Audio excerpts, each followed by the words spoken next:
So we want to welcome Dr. Yana Kuchirko. She's an assistant professor at Brooklyn College and on the doctoral faculty at the CUNY Graduate Center in the Department of Psychology, Basic and Applied Social Psychology training areas.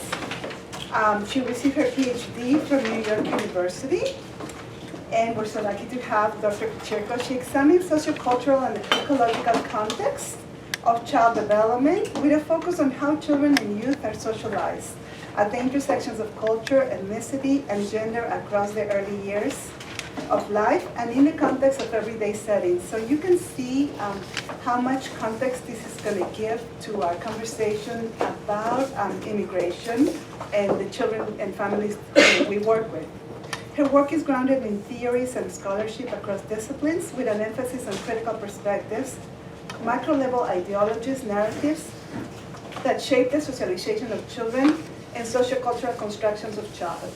So here's what Dr. Kuchirko said about what she's going to say today.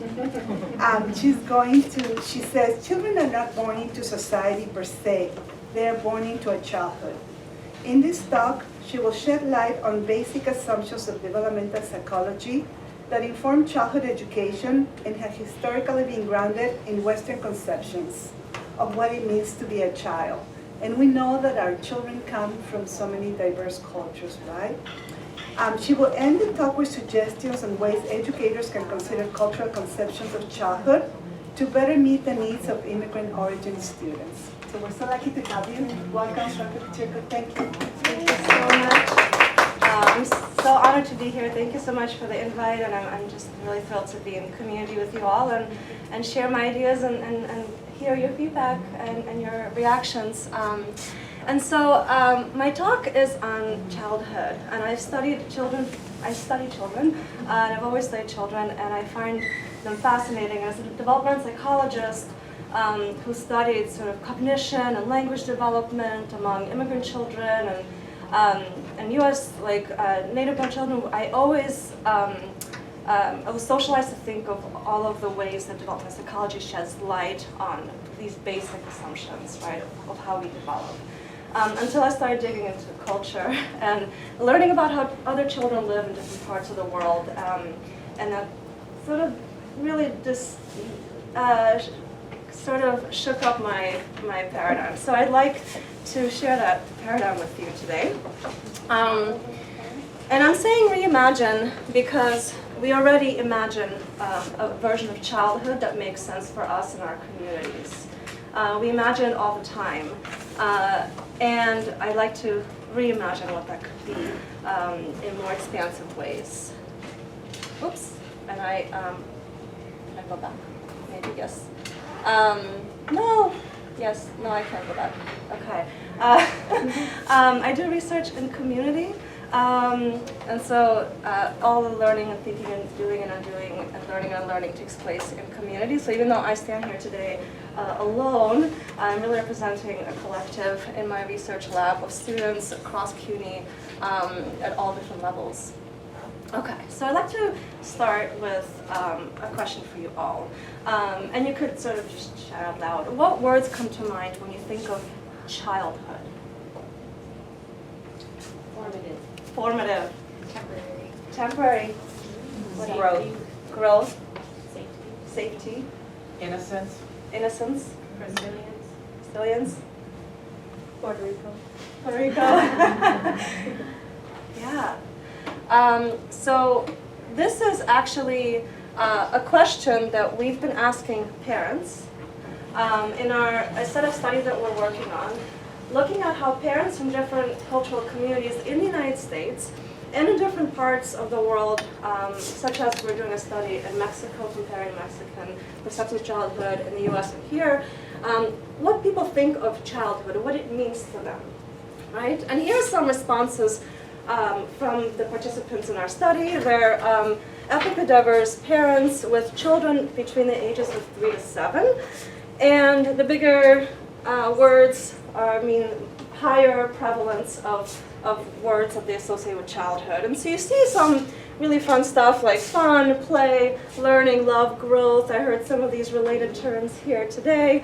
In the very smaller font, you'll see some, meltdowns, complicated.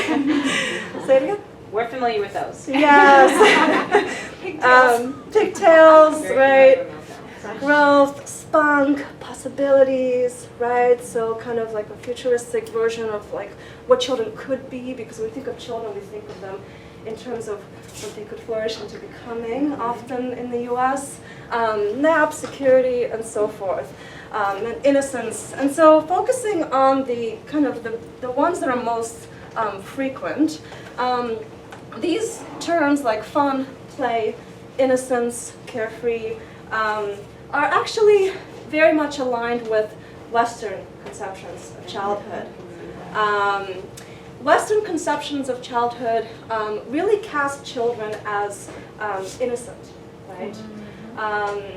As innocent and childhood as a time of play, a time of joy, a time when children are growing and learning en route to being more contributing members of their communities in the sense of the way adults are, right? So they're kind of in the process of becoming full-fledged humans with the end goal being adult, right? Whatever version of adult is socially acceptable and desired. There's a whole body of work in children and youth studies who take and have a very critical stance on developmental psychology, and they take these, all this research on child development, and they say, okay, what are the assumptions about how children develop? How do researchers and then the research informs educators, and how do we as a society think about children implicitly and explicitly? And here's one way to think about it, is that when we think of children, whether we teach them or study them, there's something around a conception that children are somehow closer to nature, closer to biology, closer to they're not fully formed, right? They have these there's different ways to think about them, whether we think tabula rasa or whether we think that there's predispositions, but they're somehow impulsive, and right, they haven't gained the skill sets of managing their emotions and managing their expressions, and so they're closer to nature, whereas as adults we're a bit closer to culture because they've been hammered into place for decades. Children seen as a bit more simple in terms of cognition, and adults a bit more complex in terms of cognition and so forth. This is overly determined, but I'm giving you a sense of how the literature sort of understands more broadly how children are examined, right? And the idea is that children are socialized, right? And they're in the process of becoming, and they're going to be adults, although development actually we're always changing, so we're always developing. Sometimes it entails loss, and sometimes it entails gain, which is a very depressing point. So the idea is, right, simple to complex. And we take this fluid thing called life and we divvy it up into phases called infancy, childhood, and adolescence. Adolescence doesn't exist across the world or historically. Now there does versions of childhood, right? That's kind of a new thing, adolescence, and now we have emerging adulthood because economic conditions just delay onsets of what we think is adulthood, so we don't fully develop until 30. Is the emerging adulthood. Just becoming. We're just in the process of becoming. Yeah. So that's Western conceptions of childhood. They're not right or wrong. They're a version of what children are and could be.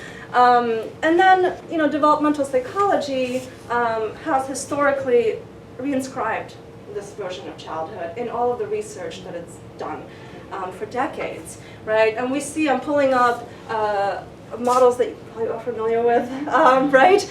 Piaget, Kohlberg, the classics, right? Social emotional development. And we see, again, this idea that we have stages. I know some psychologists don't believe in stages, and there's just much more dynamic progression of skill sets. But you can see sort of the same progression. We start with very basic, we end with very complex, right? In this way, hierarchical manner, at which point adulthood, you're principled and moral, and you've gone through all the stages and had all the tensions, right? And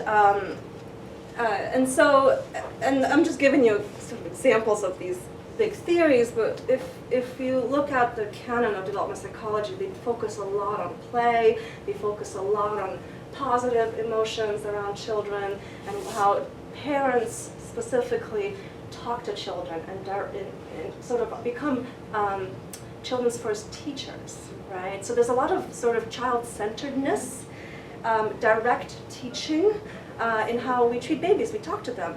There are some cultures in the world today who don't talk to infants because they think it's incoherent to talk to somebody when they don't talk back. Why would you talk to a baby when they can't communicate with you back in the same way? So this is just to say we can, disrupt our versions of like what is typical. And so the Western conceptions are really kind of ingrained, although not all of psychology, obviously, it follows this line, but giving you the great hits, right? So, and why it's not surprising is because we know, I don't know if you know this about psychology, but it has a pretty dark history in eugenics. Psychology is very implicated in race and Westernness, and ways that race is conceptualized in Western countries. And so 31 out of 50 presidents of the American Psychological Associations were eugenicists or like really involved in the movement early on. So a lot of the testing and the theories around basic things that you know about, so, self-regulation, basic parts of working memory, cognition, all the things that you've learned about, the concepts came from eugenicists. Also, things like most of statistical tests, like t-tests and Pearson's correlations. Pearson, eugenicist. Fisher, eugenicist, right? And so how we compare children on different skill sets is a practice that comes back right to this model of psychology. And so psychologists are not openly eugenic anymore, but for decades they've basically studied mostly white European American mothers and children, right? If we think about developmental psychology, if we think about psychology overall, it's really weird. Have you heard of this acronym before? Okay, it is called, it's Western. Basically, 90% of psychological studies come from weird places, which stands for Western, educated, industrialized, rich, and democratic. And weird places and populations comprise of only 10% of the world's population. So 90% of research is focused on a very narrow sliver of population, which is like, we're the weird ones. We are the weird ones. So this kind of blew up in 2010, and now everyone's using the acronym and critiquing the acronym, and but democratic. And so we have the canon of what we know about human beings and children and how they thrive or don't thrive in different contexts actually comes from a very small sliver of the population. It comes from quite a bit of privilege. And there's also, even when psychologists do study, and this is changing, I'm really kind of I'm a psychologist, not all of us are this, but yes. Even when psychologists do study different communities, there's also kind of biases. For example, studies show that when psychologists are studying what they think are basic human principles, right, like self-regulation, right, or like memory. They oversample white people, and then individual level characteristics, your traits, become the determining factor in your behavior, right? Whereas when psychologists are interested in topics related to culture, they oversample ethnic racial minorities, and then culture becomes a determining factor in whatever outcome or behavior they're studying. So it's called the misattribution bias. And then most studies don't even sort of mention race as a context for, even though it's a really important context for how we move through spaces, whether or not we acknowledge it, it is important. But so we have basically a science that's kind of raceless, all right, like colorblind. European American white samples are deemed more generalizable, especially when they're coming from America. They're generalizable to humanity. In the way that interpretation is made, and white scholars are most cited. So we have the psychology is undergoing a kind of very necessary, very delayed kind of crisis. So there's a lot of change that's happening and conversations are happening. But the research is obviously slow to catch up. I'm bringing this up, one, because I think it's important for all of us to know that's sort of the starting place of the work. And that's the starting place for almost all of research that comes out of developmental psychology. They're really informed by a very small sliver of the population, which is important for funds of knowledge. It's important for culturally responsive pedagogies, right? So if you're using principles from psychology of best practices, they may not always be nuanced enough to apply to different communities. Okay. Am I going too fast or slow, or? Okay. Yes. Can you give me what the acronym stands for again? Yes, absolutely. Western, educated, industrialized, rich, and democratic. Basically, the West. Yeah, not most of the world, right? Okay. So when we think about going back to childhood, now that we know that a lot of childhood has been conceptualized in the research, and then that research is informing policy and education, conceptualized in a very small sliver of population by a very small sliver of population. When we look back to how childhood was performed in different times of the places of the world, and this is a really great book that sort of talks about that. We see that our modern conceptions of childhood are not natural. Children in different parts of history were seen as little adults. They were not treated in the same way with this much care, right? And so we could see this goes back to medieval times and traces through the Renaissance.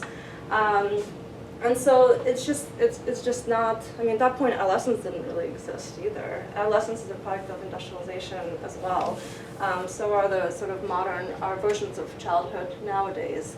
And so I'm not going to dwell too much on this, but I'm going to say that when we sort of look at our version, let's talk about the US, our version of childhood, in relation to historical versions of childhood, we live in or we endorse what David Nancy, the anthropologist of childhood, calls a neontocracy.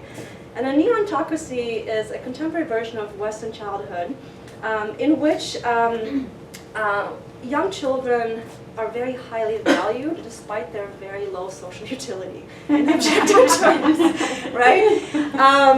And Viviana Zeltzer and others who are economists and anthropologists who are thinking about the social meaning and value of childhood talk about children as economically useless and emotionally priceless. They don't contribute. They don't contribute. They don't work anymore, right? They go to school, that's their job, right? So they actually, now with delayed to adulthood, many don't work into their 20s, right? So that's why that's why there's a discourse of investing in children, because they're economically useless. So you invest by talking to your children and giving them activities so that they get the particular skills that are desired in the job market, so that in 25 years you reap the benefit of your investment. That's the kind of logic, right? And I'm saying in very crude terms, but it's sort of what we kind of do in this country, right? So children are seen as emotionally priceless and economically useless, and so that gives rise to this kind of intensive parenting. And maybe, right, you might experience, we have women in the room, intensive mothering is like a sociological construct people study, this idea that mothers nowadays have to be these amazing, kick-ass women in the office and come home and be kick-ass mothers, and then the burden of all of that, of carrying all of that all the time, and then constantly being attuned to every little baby signal and child need, right? Because we live in a baby-centric, child-centric culture, even though we actually don't like babies here in this country, but we're kind of ambivalent about children in many ways, but definitely the narrative is very child-centered. And so it gives rise to this intensive caregiving and intensive educating, right? And so you have helicopter moms or dads or caregivers. And the New Yorker last week had an interesting take on this, and like lawnmower dad, and like they attached it. You should check it out. Have you seen it? You look at in the shouts and murmurs of the New Yorker. They had really fun terms. Instead of a helicopter, wrote tiger parents. That's now their term. Alison Gopnik, a psychologist, talks about parents as either gardeners or sculptors, and that with intensive parenting, you're kind of like a sculptor, and you might be right teaching children whose parents come and they're like very much sculptors, right? They're very sort of doing things to make sure children turn out exactly the specific way. And so the bigger point here is that economic conditions sort of create a certain kind of childhood and a certain kind of caregiving. And that's not historical or natural. Okay, so I'm going to give you examples of how other people do it that might be, I think, really kind of fascinating. So in majority cultures and across history, in the non-weird communities, play between adults and children is actually not done often in the way that parents play with children nowadays. It's just not a thing. Neither is like direct instruction, like you scaffold and teach a child to do something a specific way. Children are just socialized into the community, not by one-on-one, here's how you do this, but like here's an ongoing activity, join and learn, and you're part of a collective.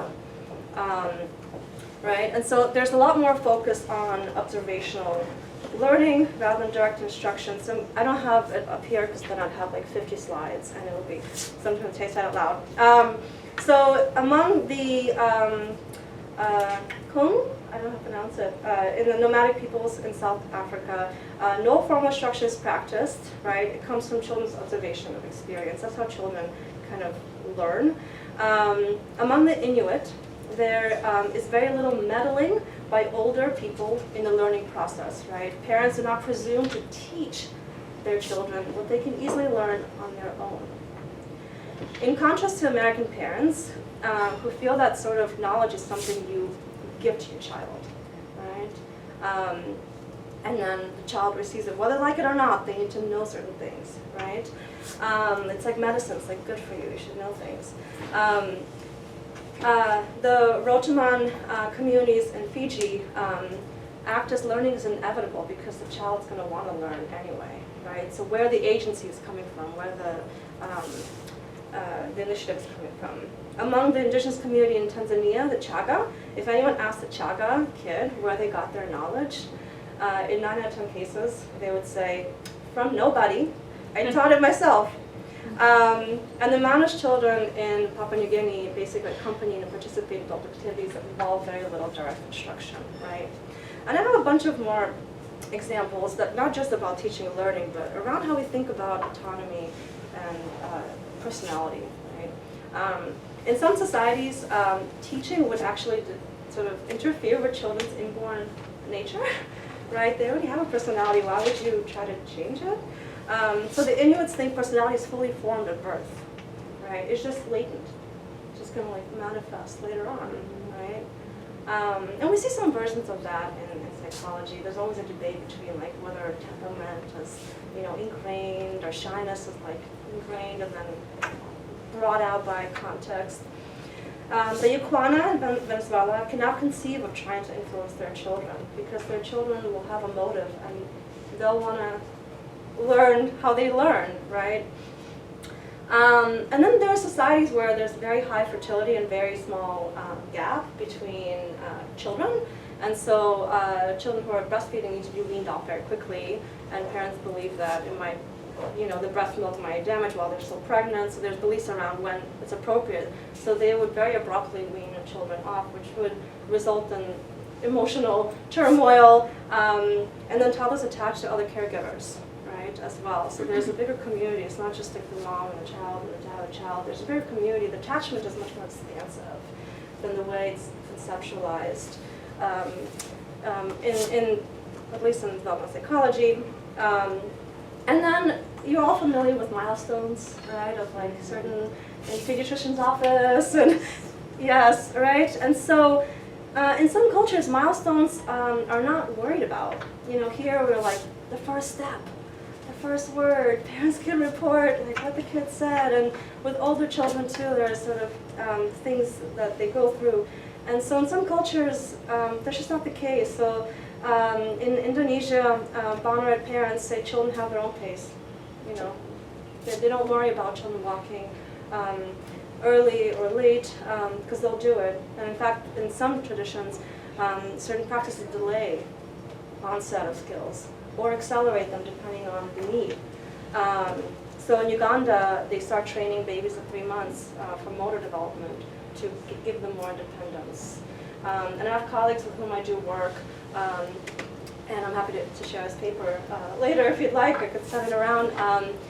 We're looking at babies. I'm talking about babies because I study them, but I could bring examples of older children. But babies, in Cameroon sitting unassisted at 4 or 5 months of age for 30 minutes at a time.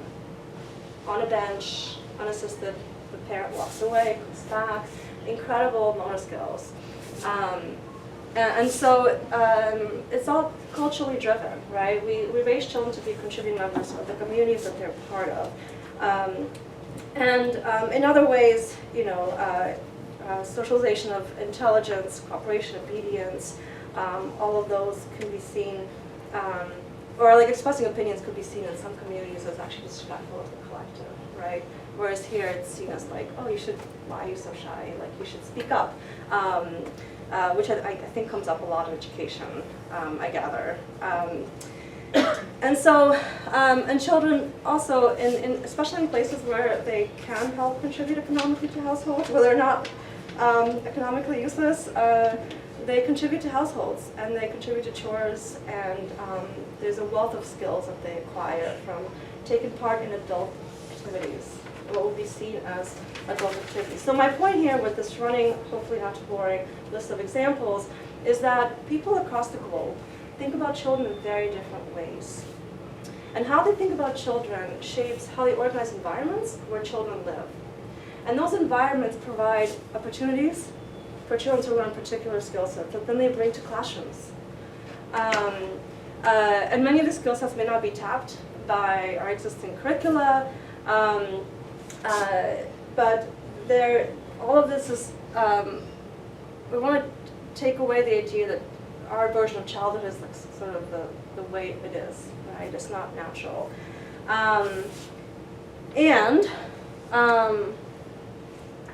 Childhood is not granted to everybody. This is also a big, contemporary news as historically. If you're interested, Robin Bernstein writes beautiful work on this. She has another book coming out that I'm really excited about police brutality and racial innocence. But the idea is that historically, who gets to be a child and when and how lies at the nexus of race, gender, and class. Right? And we see that play out now with ways that black girls and boys get adultified, how black girls get racialized. And so check this out. This is all about how construction of childhood actually upholds white supremacy historically in this country, and it does so now in different ways. And just to give you an example of a report from Georgetown Law, and there's a number of reports that come out this wonderful group, and basically they looked at perceptions that people have of black girls and white girls across a bunch of measures, and they find almost every age, right? People perceive black girls as older than white girls, a variety of measures. And this has a lot of consequence. We see here a snapshot of the data, right? They're perceived to be less nurturing, require less protection. This is all childhood. We think of children as needing nurture, as needing protection, as needing care, right? Because they're innocent, right? If we take our version of childhood to be, well, this is how children are, then why don't we apply it to every child, right? Every child, that they need to be supported less, they need to be comforted, whoops, less. Oh, I didn't know I could do that. That they're more independent, they know more about adult topics, that they know more about sex, right? And we see how this plays out in the criminal legal system with black boys and girls, and we see it in the education system, right? Where there's just harsher punishments for black girls, different standards for black girls. And so I think that this is, these findings are really disturbing and they're really pervasive. And it's very ingrained, right? So as an example, I didn't want to not talk about this. There's also a really good paper if you're interested. It's called Reimagining Black Boyhood by Dumas and Nelson, also with the reimagining. And in the paper they argue, they start off with the Trayvon Martin shooting, and they argue that black boyhood is not imaginable here because we just already assume black boys are men. And we rob black boys of their childhood. And so just very heavy stuff, a stunning paper, and a lot to think about. Childhood is political. It always has been. Children may not be, but childhood as a category, as an institution, all of you and me are part of an institution that upholds a certain type of childhood, right? And so we do that through discourses, through policies, through pedagogies, through ways we treat children, through what we afford them or not, right? And it's very political, and childhood as a category gets deployed to reach political ends. And so I won't, I'm happy to talk about this, but I'm not going to dwell on it, but I think it's affecting all of us in very visceral ways. And so, so what comes up in the news often is innocence nowadays, right, with book banning, because children shouldn't know, they're too young and too innocent to know about particular types of topics, right? That's the kind of underlying, that's employed for, it's used for political ends. And let's look at this innocence again, right? What this is an example of in politics and in prior work around childhood across the globe is that childhood as a phase of life, as a structure, let's call it, right, which is how we conceive childhood and how we script the timing of children's movement through into adulthood, right, is done in ways that are appropriate for children to follow and for adults to monitor. And this is what I kind of want to focus on, how we as adults in the room monitor children's access to information. To what they can know, to what they can't know, to what they should know because they're too young. Like, what assumptions are we making?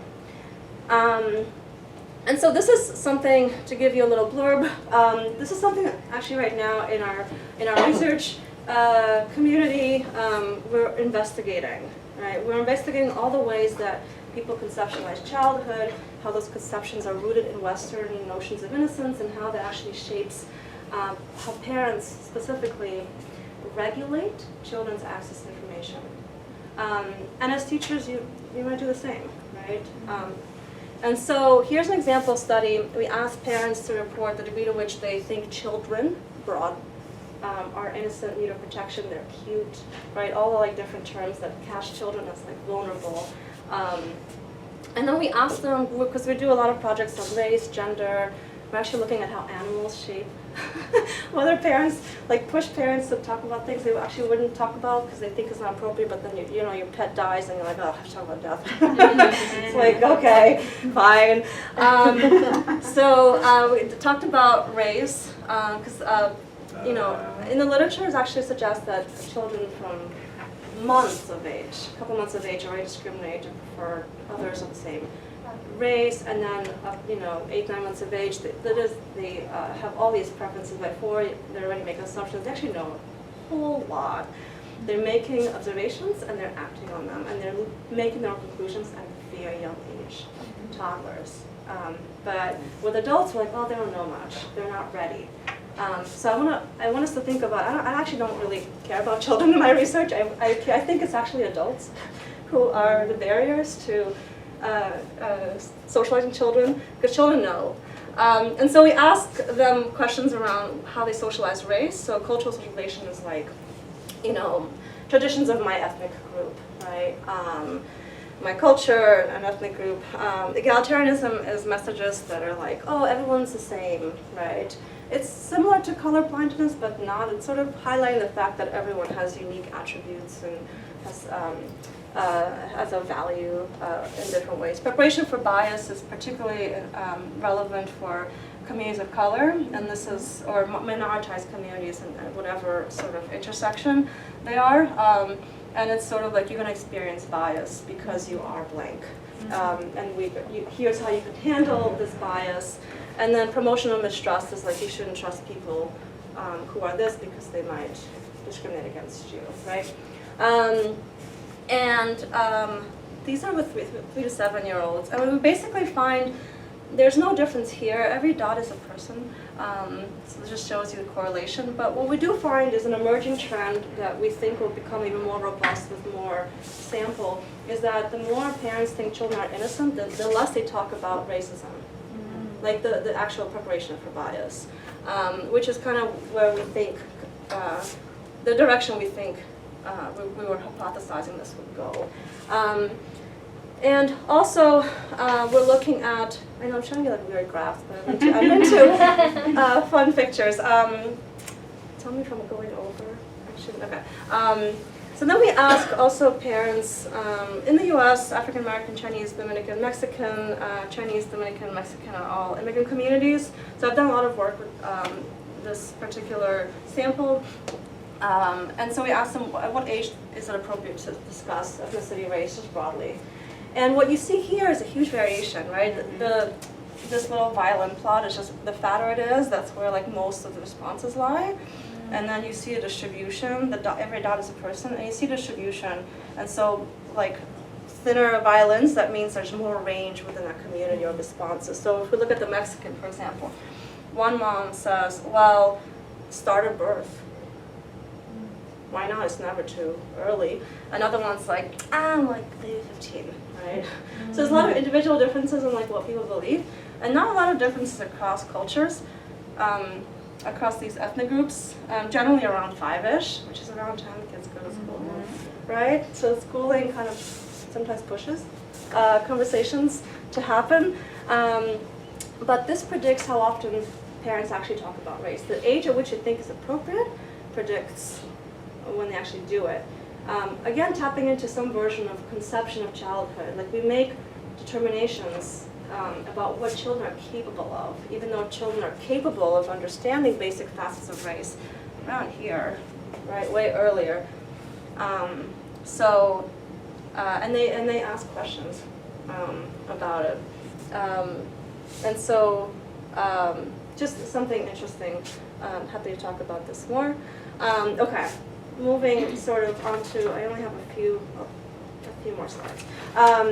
So my point here is that childhood innocence and our conceptions of children as being more vulnerable, as being not ready to handle specific topics and realities of the adult world. What happens here in the US that's sort of linked to childhood innocence is that we create children's kind of worlds and activities, child-appropriate things, and then adult appropriate things. Not that this is so stark. I'm using this as an example to make a point, and certainly there's variation, but generally we're quite segregated by childhood versus adulthood, such that you'll hear comments about people bringing in their babies or children to bars. You know, it's like, why are they here? And so, because we make assumptions about what kinds of conversations go on in certain places that we don't want children to hear. And then we sort of, in a way, our culture essentializes childhood as a time of joy. We don't want children to feel sad. You know, sadness is a big part of human experience, right? We sort of want to shield children from particular emotions and experiences. And this has consequences, right? And so if we understand childhood to be a time of innocence and vulnerability, a time when we need to protect children, then what we have is a society filled with adults who are very anxious, right, about preserving children's innocence, very anxious about shielding children from particular realities, and prolonging their kind of access to discomfort that come from topics like sexuality, death, violence, poverty, right? All those topics are very much what we call difficult knowledge, and very big part of what people experience across the globe. And there's research showing that, you know, societies who, like, if you don't talk about sex, like safe practices around like taking care of your body, that it's actually, girls will go and find other ways, and it'll be harmful for them in the end, right? So because parents are uncomfortable talking about sex, not all parents, but because we think it'll like take away their innocence, they're actually like not helping children become responsible with their own bodies. And so so I want to focus a little bit on these two kind of worlds because I think it's really important, and I think we all experience it in classrooms in different ways. And the topics around sexuality, death, violence, and we could think about all the different experiences that are impacting immigrant-origin children that fall in those buckets, right? And so what we have here is a term that I think might be useful if you don't know it already. How many of you have heard of the term difficult knowledge? Okay. I'm really excited about this term. It comes from an incredible human named Deborah Britzman, who sort of blends psychoanalysis, education, and sociology. Really cool. And she termed the word difficult knowledge to signify the idea that learning is not just a cognitive experience, but an emotional one. That we all of us, no matter what age we are, have emotional relationships to knowing. And sometimes when we encounter information that unsettles our worldview, disrupts our taken for granted assumptions of how the world works, right? Challenges our cherished beliefs and values. What happens is that we get deeply uncomfortable because our ego is sort of shattered. It's disorganized. It needs it's not coherent. The world's no longer coherent. And that process is unsettling. It's emotionally unsettling. And often discomfort when encountering difficult knowledge tends to manifest in anger, it could be sadness, in frustration.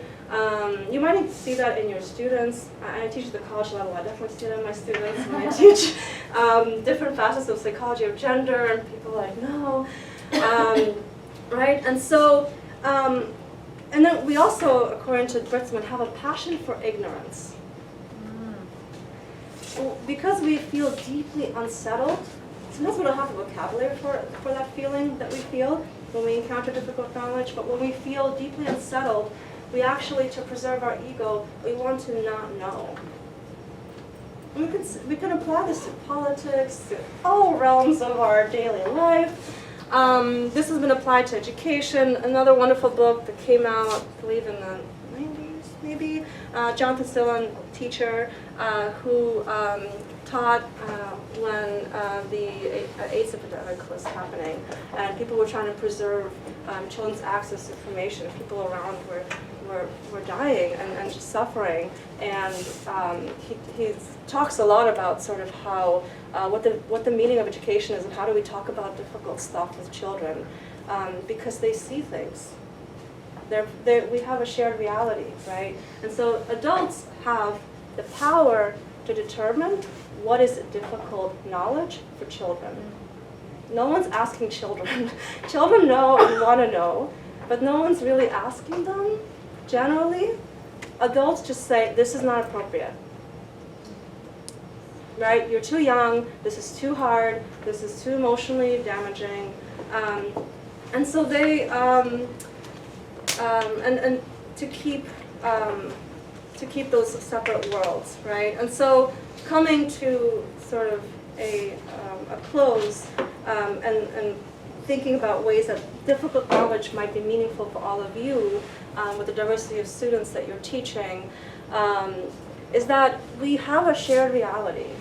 You open the news and we have a shared reality. Adults and children alike are experiencing events that can elicit trauma, elicit distress, joy, right? But they are shared realities, and children see it, and we experience it as well.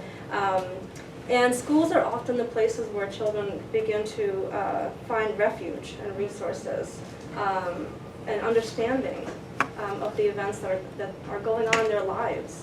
And schools may be places where if their parents don't provide them or cannot provide them resources, schools are the places, right? And we know that schools are sort of left to deal with the aftermath of political policies, broken immigration systems, right, surveillance, and so forth.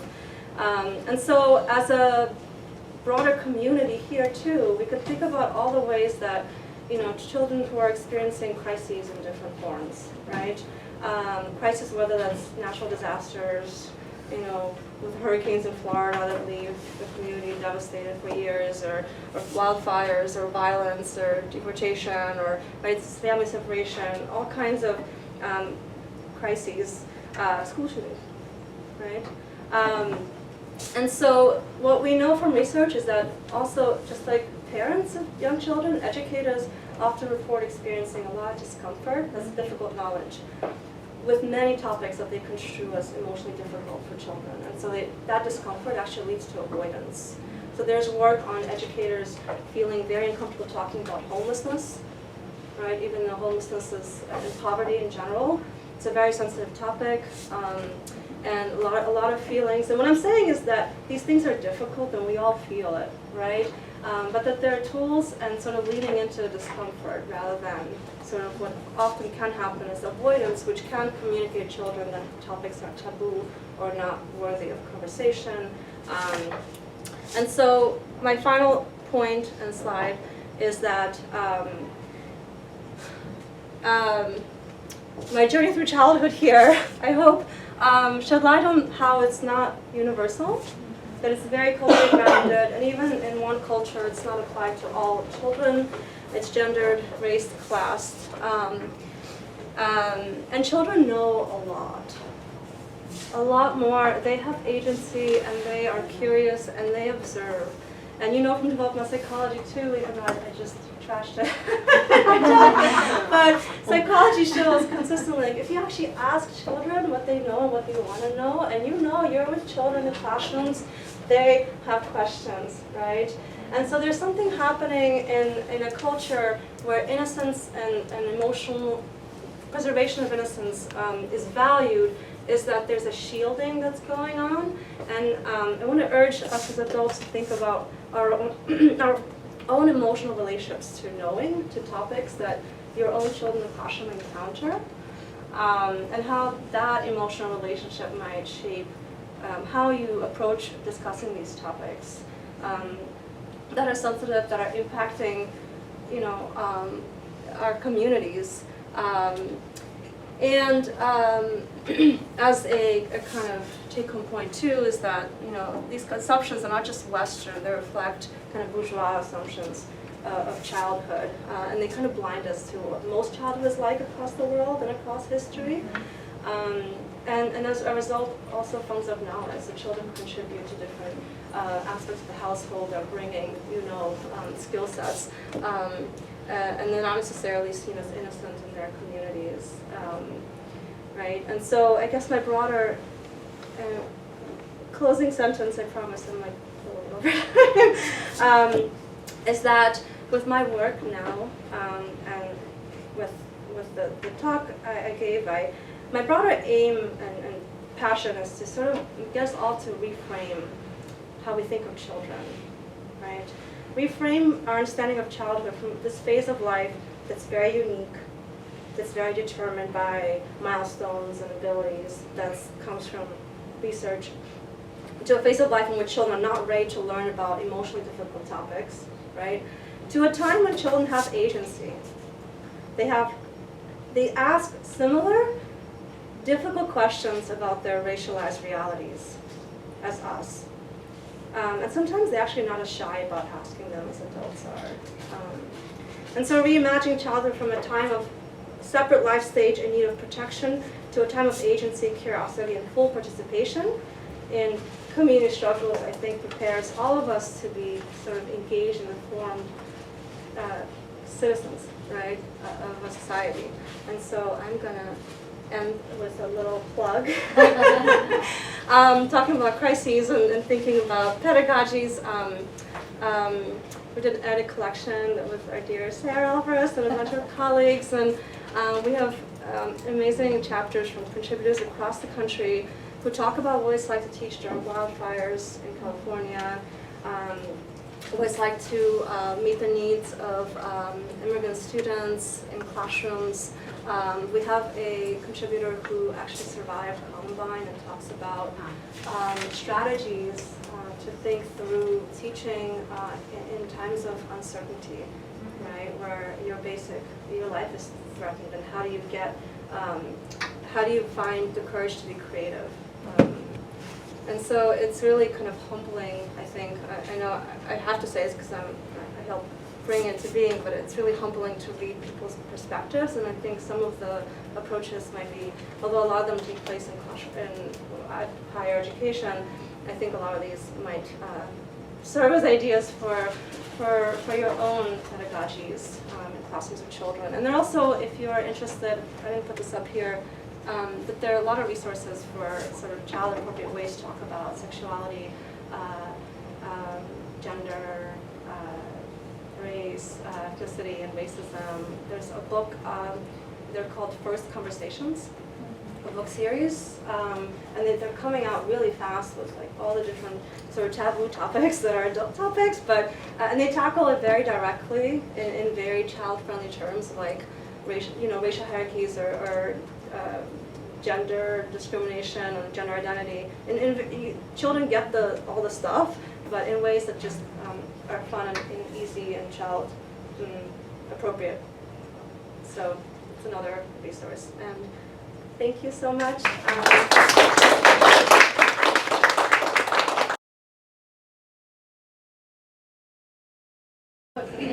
have a question. Can you go back to the slide where you show how early on parents say that they talk about certain topics and the distribution, like that one and the one before it, I think? Because I was thinking about how just early today we were talking about like how often do we share our stories and how often is immigration a topic. And I was thinking, like, imagine what that would look like if we were doing that. And so I wonder if there's been like studies that have looked at like how often do we talk about immigration, or do we talk about immigration in elementary level education?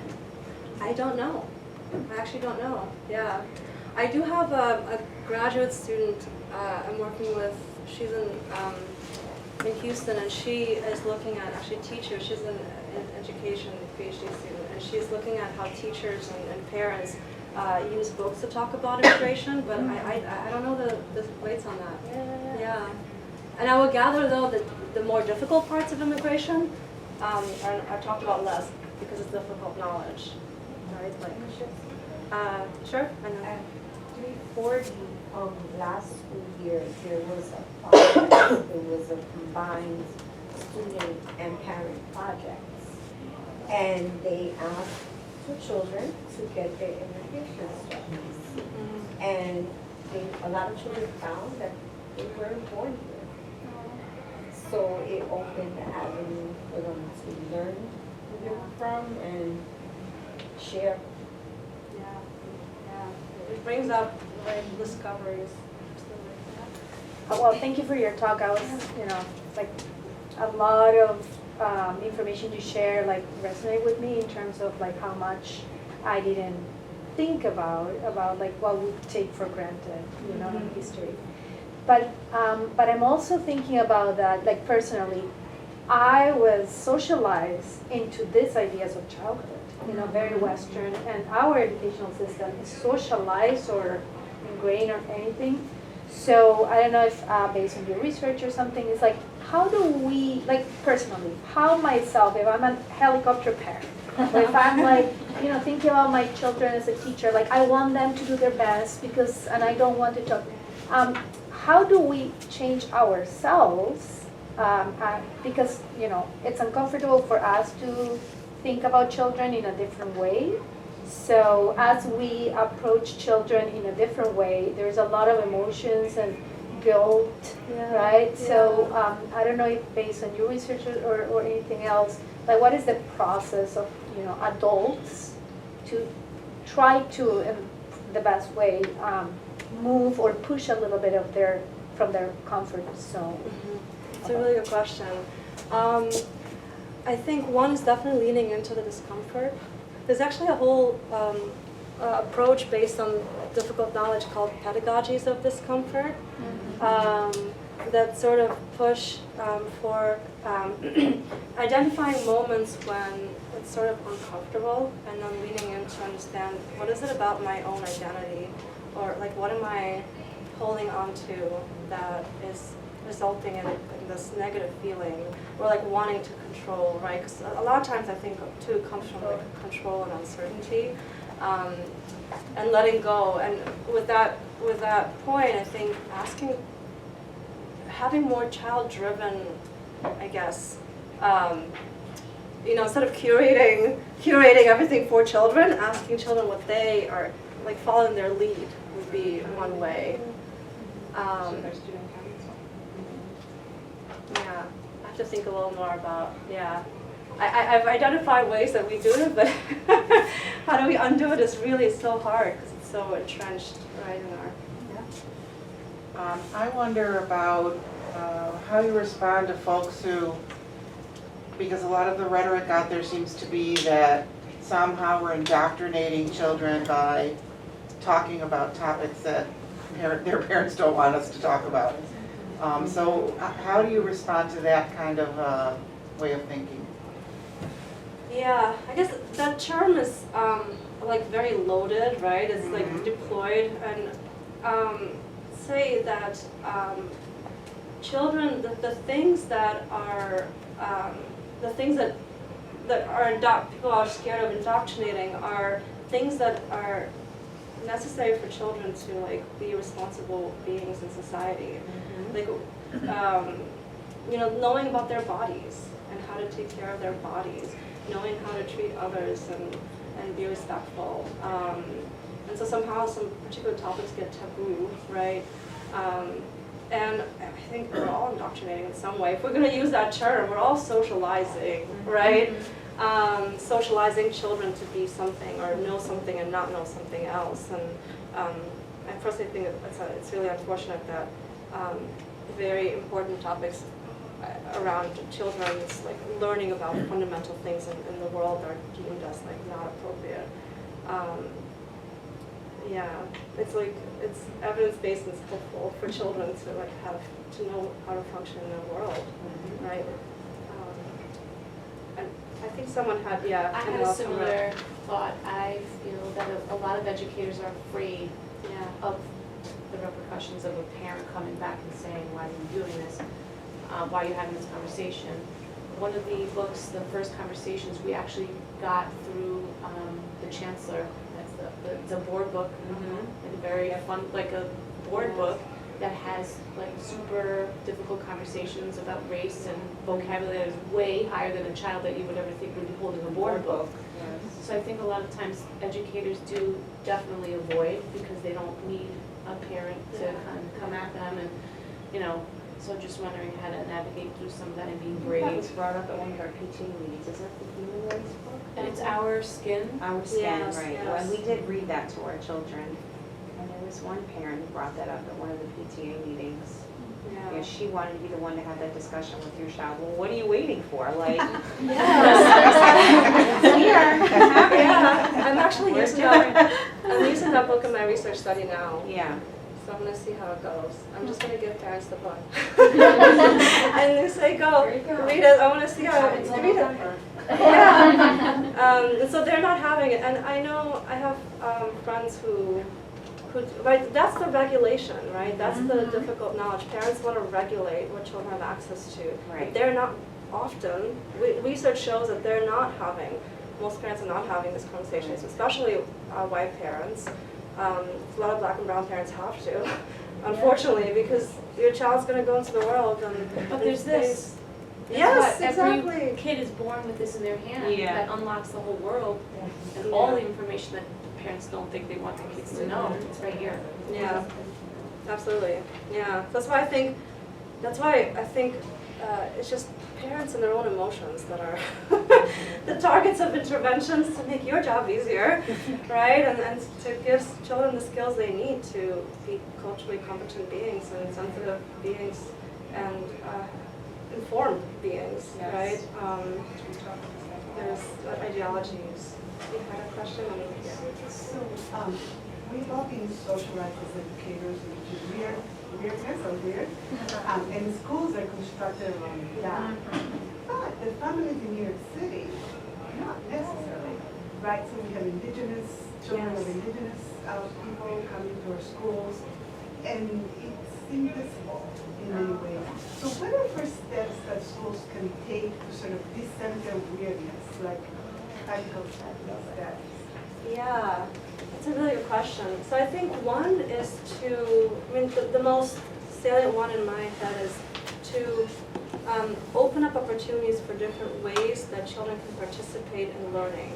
So if the only way to learn is through direct instruction or certain and not through observations or not through like group work where some students might not be as vocal or because I know a lot of indigenous communities, like the Mayan indigenous communities all across Guatemala and Mexico, for example, there's research showing that they distribute their attention widely around a lot of different ongoing activities, which is a pretty higher order skill of like working memory and executive function. And so we shouldn't police attention, right? Which actually in the early collection, we have a colleague in FPP who talks about how as educators, we police attention too much because we put so much value in like where people are looking and correlating that or making a causal inference that students are listening and therefore learning if they're looking at you. It's totally cultural. So giving space, not being offended because then we feel like, oh, you listen to me, you know. But giving space for students to learn and demonstrate learning in different ways. And so specifically around policing their bodies and their gaze, and is one one low-hanging fruit way that we can begin to address. Yeah. You had a question? I just, for your statement about 90% of research in developmental psychology is based in 10% of the world, is there a citation for that? Yes. Yes, there is. Sorry, I'm taking that one back. Yeah. Here, let me give you, there totally is. So if you look up Joseph Heinrich, it's Heinrich, Hein, and there's a third person, Nuremberg or something. 2010, 2011, if you basically look up weird, and Heinrich, you're going to see, and then there's all this like debates about acronyms and weirdness and who's really weird, but now people are using minority, majority countries are the non-weird ones, And so, yeah, this is the guy, and this is the book. Okay. And most psychology. Last question. Sorry, is that Okay, right? no, go for it. I know that you said that we're very like child-centric and rhetoric, but then I also know that like, for example, in the DOE, the Department of Early Childhood Education is getting dismantled. Like the youngest children are Yes. like getting less support, less Yes. policy is being built around that. So like, I'd just be curious about like if there's research around like where places are less weird in their child-centeredness and then how the policies reflect that or how the funding reflects that or not. We don't have to talk about it right now, but Yes, sorry. yeah. No. No, I think you bring up a really important point, which is the fact that in the U.S. we're kind of It's like a we're paradox. child-centric, yeah, Totally. in discourse, but we're actually quite ambivalent about children. We don't invest in children. No. Like we don't follow. The money is not following the talk. Absolutely, and we organize our interactions around children. In that way, it's very child-centered. We have rooms filled with toys and all this like hoopla, right? But at the end of the day, we have massive contradictions. Yeah. Wow, I did not know that they were disbanding that. Dismantling it, it's awful. I mean, slowly but surely. I know that there's a lot going on. Even Yeah. just yesterday, all It's the all early gonna childhood change again in 3 people years were anyway. Well, obsessed, just yeah. thank you so much, Dr. Kuchirko. So much.